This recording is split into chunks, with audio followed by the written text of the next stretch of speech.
Nais ko po munang magpasalamat sa akin pong kaibigan. Sa akin pong ang tawag ko ay Batman. Sa ating pong susunod na senador, Rodante Marcoleta. Alam niyo po, noong 2022, kami pong dalawa ng ating mahal na kapatid Dante Marcoleta ang laging magkatabi. At nung siya po ay biglang umatras, ang sabi ko po sa kanya, tinawagan ko siya. Sabi ko, Kong, bakit ka umatras? Gusto mo ba umatras din ako? Ang sabi po ni Kong, wag. Sapagkat sa susunod na eleksyon, sasamahan mo ko.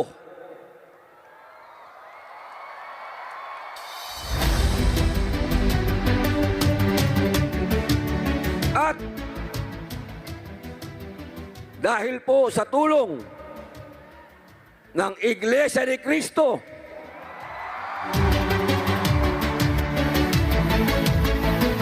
ang inyo pong lingkod ay naging #1. Maraming salamat po sa inyong lahat. Ngayon po, dumating na po ang panahon para ang maging #1 ay si Dante Marcoleta!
Dumadanas tayo ng gera, ng kahirapan, ng bagyo. Nandyan ang lingap sa atin.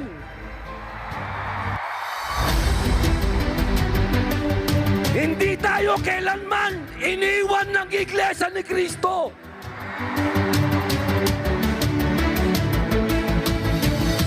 Kaya mga kapatid ko, sa May 12, #1, Dante Marcoleta!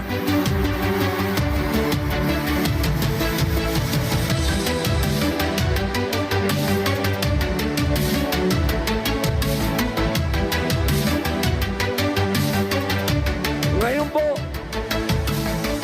makikiusap po ako sa lahat ng relihiyon dito sa Pilipinas. Mga kababayan, dumating na po sa punto na ang ating konstitusyon ay hindi na sinusunod. Dumating po sa panahon na ang mga simbahan ay dumadating na po sa punto na nilulusob, hinuhuli, kinukulong. Kailangan po may tumindig na isa na nakakaalam ng batas upang manatili ang paghihiwalay ng simbahan at estado.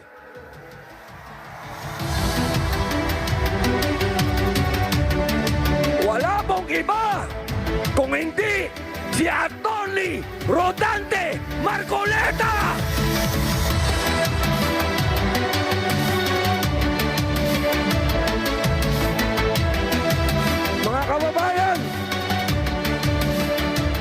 marahil narinig nyo na si Kong Dante Marcoleta ang susunod na Senador Miriam Santiago. Alam ko na, narinig nyo na yan.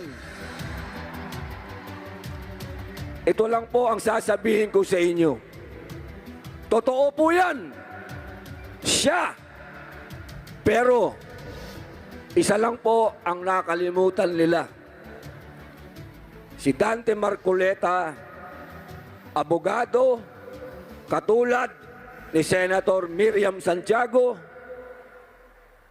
pero hindi po nila naihambing ang isang taong may takot sa Diyos.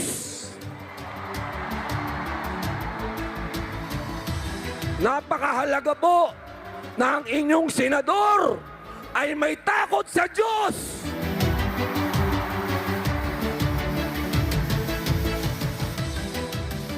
Mga kababayan, hindi ko na po pagkakahaba-habaan sa panahon po na nandun ako sa dahig. Isa po ako sa nauna ron. Ang kabilin-bilinan po ng ating mahal na dating Pangulo sa amin, sa PDP. Lahat po yan. Isa lang ang sinasabi niya. Huwag niyong kakalimutan iparating sa lahat ng Pilipino sa buong mundo ang unang iboto, Dante Marcoleta.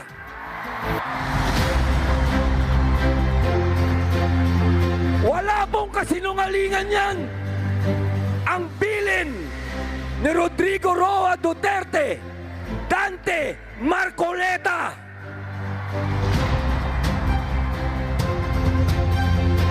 Kaya sana po, pagdating po ng araw, sa May 12, kayo po ang pinakamakapangyarihang tao sa araw na yan.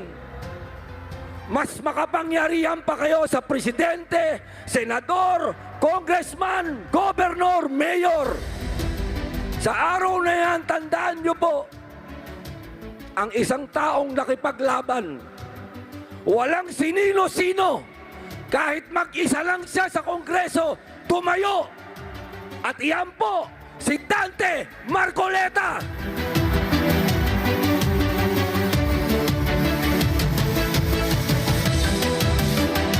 Ngayon, bilang PDP President po, huwag niyo pong kalimutan ang Duterte. Maraming salamat po. Mabuhay po kayong lahat. Mabuhay ang Pilipinas.